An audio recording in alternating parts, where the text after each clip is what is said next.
Doctor রিপোর্টগুলো হাতে নিয়ে দেখতে দেখতে বলেন, একটা ব্যাড নিউজ আছে। আমি কল্পের চোখের দিকে তাকাই, কল্প আমার চোখের দিকে তাকায়। তবে আমার কেন যেন মনে হচ্ছে কল্পের কোনো সমস্যা নেই। যদি কোনো সমস্যা থেকে থাকে সেটা আমারই হবে, কল্পের না। আমি কল্পের হাতটা শক্ত করে ধরলাম। ডাক্তার বললেন, দৃতা, আপনার জরায়ুতে একটা সমস্যা আছে, আর সেই জন্যই আপনার বেবি কনসিভ হচ্ছে না। আপনার হাজব্যান্ডের সব রিপোর্ট নর্মাল, তার কোনো সমস্যা নেই। তবে আপনার ট্রিটমেন্ট এখন থেকে শুরু করতে হবে। এখন থেকে ট্রিটমেন্ট শুরু না করলে আপনার জীবনও ঝুঁকির সম্মুখীন হবে, আর আপনি তাহলে আর কোনোদিন মা হতেও পারবেন না। কথাগুলো শুনে আমি কল্পের হাতটা ছেড়ে দিলাম। কল্প আমার দিকে অবাক হয়ে তাকালো। এবার ও নিজেই আমার হাতটা শক্ত করে ধরে ডাক্তারকে বলল, আপনি ওর ট্রিটমেন্টের ব্যবস্থা করুন। আমরা এখন থেকে শুরু করব ওর ট্রিটমেন্ট। আমরা ডাক্তার রুম থেকে বের হলাম। বের হয়ে আমি হাউমাউ করে কাঁদতে শুরু করলাম। কল্প আমাকে শক্ত করে বুকের মধ্যে জড়িয়ে ধরে বলল, কিছুই হবে না তোমার, সব কিছু ঠিক হয়ে যাবে, দেখো। আমি কান্না করতে করতে কল্পকে বললাম, আমি কি মা হতে পারবো না কল্প? আমি কি তোমায় বাবা ডাক শোনাতে পারবো না বলো? কে বলেছে তুমি মা হতে পারবে না? অবশ্যই পারবে। আমরা দুজনই মা বাবা হব। এবার তুমি একটু শান্ত হও। বাসায় যেতে হবে আমাদের। আর খবরদার, বাসার কেউ যেন আজকের এই বিষয়টা সম্পর্কে না জানে। তাহলে কিন্তু তোমার একদিন কি আমার একদিন। চিকিৎসা করলেই সব ঠিক হয়ে যাবে, বুঝছো? মন খারাপ করো না। কল্প আমাকে বুঝিয়ে সুঝিয়ে বাসায় নিয়ে আসে, কিন্তু আমার মন তো মানে না। কেটে যায় কিছুদিন।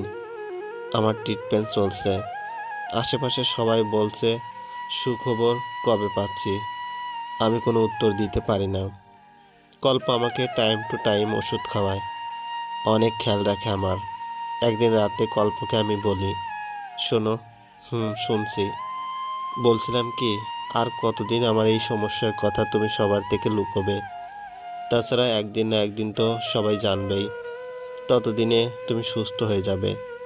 এত চিন্তা করো না তো। আমি চাই না মানুষ তোমাকে নিয়ে কোনো বাজে কথা বলুক। আমি মানসিক আর শারীরিকভাবে অসুস্থ বলে কল্প আরও কিছুদিনের ছুটি বাড়ায়, যাতে আমার একটু ভালো লাগে। দেখতে দেখতে আরও কিছুদিন কেটে গেল। আমার ট্রিটমেন্টের অনেকগুলো দিন হয়ে গেল। আজ ডাক্তার আবার কয়েকটা টেস্ট দিয়েছেন, জানতে যে ট্রিটমেন্টে আমার কতটা উন্নতি হয়েছে। আমি টেস্টগুলো করে কল্পের সাথে বাইরে অপেক্ষা করছি। কল্প, আজ যদি রিপোর্টে আসে আমি আর কোনোদিন মা হতে পারবো না, আর আমার সমস্যার কোনো উন্নতি হয়নি, বা যদি বলে আমি আর বেশি দিন বাঁচব না, বাকি কথাগুলো কল্প আমাকে আর বলতে দেয় না। ওর হাত দিয়ে আমার মুখটা চেপে ধরে আর বলে, আমার বাচ্চা কাচ্চা লাগবে না কলিজা। তুমি আর আমি বাচ্চা ছাড়াই বাকি জীবন কাটিয়ে দিব। আমার তুমি থাকলে হবে। আমার আর কিছুই চাই না। আমি সেদিন বুঝেছিলাম কল্প আমাকে কতটা ভালোবাসে। কিন্তু আমি জানি কল্পের বাবা হওয়ার অনেক শখ, আর প্রতিটা ছেলেরই এই ইচ্ছাটা থাকে, কেউ তাকে বাবা ডাকবে। তাছাড়া কল্প বাচ্চাদের খুব ভালোবাসে, আর আমার কারণে যদিও বাবা ডাক থেকে বঞ্চিত হয়, তবে আমি সেটা মানব কী করে? এসব ভাবতে ভাবতে রিপোর্ট চলে আসে। আমরা রিপোর্ট নিয়ে ডাক্তারের কাছে যাই। ডাক্তার আমাদের বসতে বলেন। তিনি রিপোর্টগুলো দেখছেন। রিপোর্টগুলো দেখা শেষ হলে তিনি একবার কল্পের দিকে তাকান, আর একবার আমার দিকে তাকান। আমি ডাক্তারকে বলি, রিপোর্টে কি এসেছে ম্যাম? তিনি একটা দীর্ঘশ্বাস ফেলে বলেন, কথাটা কিভাবে বলবো বুঝতে পারছি না, তবে তুমি চাইলে এখন মা হতে পারো। কিন্তু কল্প, কিন্তু ডাক্তার।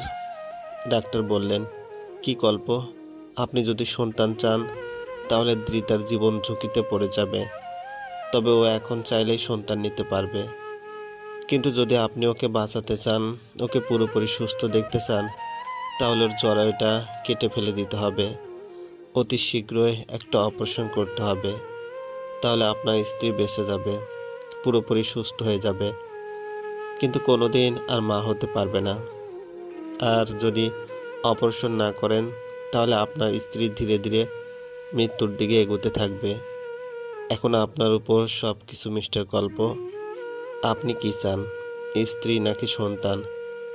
কল্প আমার হাতটা শক্ত করে মুঠো বন্ধ করে ধরে। কয়েক সেকেন্ডের মধ্যে এক নিঃশ্বাসে বলে দেয়, ডাক্তার, আমার স্ত্রী লাগবে। আপনি অপারেশনের ব্যবস্থা করুন। আমি এই মুহূর্তটাতে কোনো কথাই বলতে পারছিলাম না। আমার চোখ থেকে শুধু টপ টপ করে পানি পড়ছিল। আর আমি ভাবছিলাম, এই মানুষটা আমাকে এত ভালোবাসে কী করে। ডাক্তার আমাদের বললেন, আপনারা আগামী পরশুদিন আসুন। আমি তাহলে সব ব্যবস্থা করে রাখবো। আর দ্রিতা, তুমি এই ওষুধগুলো এই কয়দিন নিয়মিত খেও, কেমন? কল্প বলল, তাহলে আমরা আসি ডাক্তার। আসসালামু আলাইকুম। ডাক্তার বললেন, ওয়ালাইকুম আসসালাম। আমি স্তব্ধ হয়ে যাই। কল্প আমাকে ধরে বাসায় নিয়ে যায়। আমার শ্বশুরবাড়ির লোকজন কল্পকে জিজ্ঞেস করে আমার কি হয়েছে। কল্প বলে, একটু শরীর খারাপ লাগছে ওর।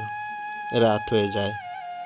আমি সবার সাথে বসে খেতে যাই না বলে কল্প আমার জন্য প্লেটে করে খাবার নিয়ে আসে। এই যে বউটা, তাড়াতাড়ি উঠে বসো, খেয়ে তারপর ঘুমিয়ে নিও। আমার খেতে ইচ্ছে করছে না কল্প। আমি নিজ হাতে খাইয়ে দেব আমার বউটাকে, তবুও খেতে ইচ্ছে করবে না? আমি শোয়া থেকে উঠে বসে কল্পকে জড়িয়ে ধরলাম আর কাঁদতে কাঁদতে বলতে লাগলাম, আমার সাথে কেন এমন হলো কল্প?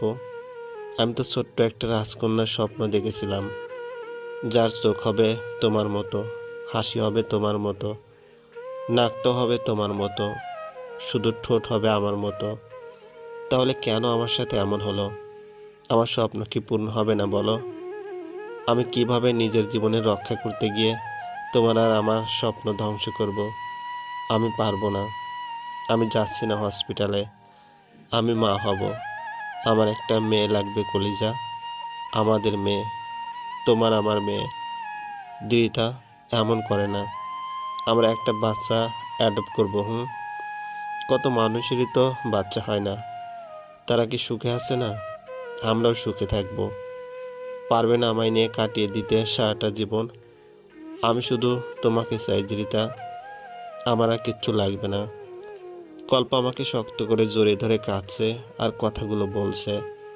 আমিও কাঁদছি আর ভাবছি, ওর মতো জীবনসঙ্গী পাওয়া আসলে ভাগ্যের ব্যাপার। শোনো, আমরা যে অপারেশন করব এটা কাউকে বলবে না। আমি যখন আর একবার দেশে আসব তখন যা বলার বলবো আমি সবাইকে। এখন কিছু বলার দরকার নেই কাউকে, ঠিক আছে? অপারেশন হয়ে গেলে 3-4 দিন তুমি আমি হসপিটালে থাকবো। তারপর আমরা তোমাদের বাসায় যাব। তুমি একটু সুস্থ হলে তারপরে এই বাসায় আসবো, কেমন? আম্মুকে বলে যাব তোমাদের বাসায় বেড়াতে যাচ্ছি। হসপিটালের কথা কেউ যেন না জানে। এবার খাবে, আসো।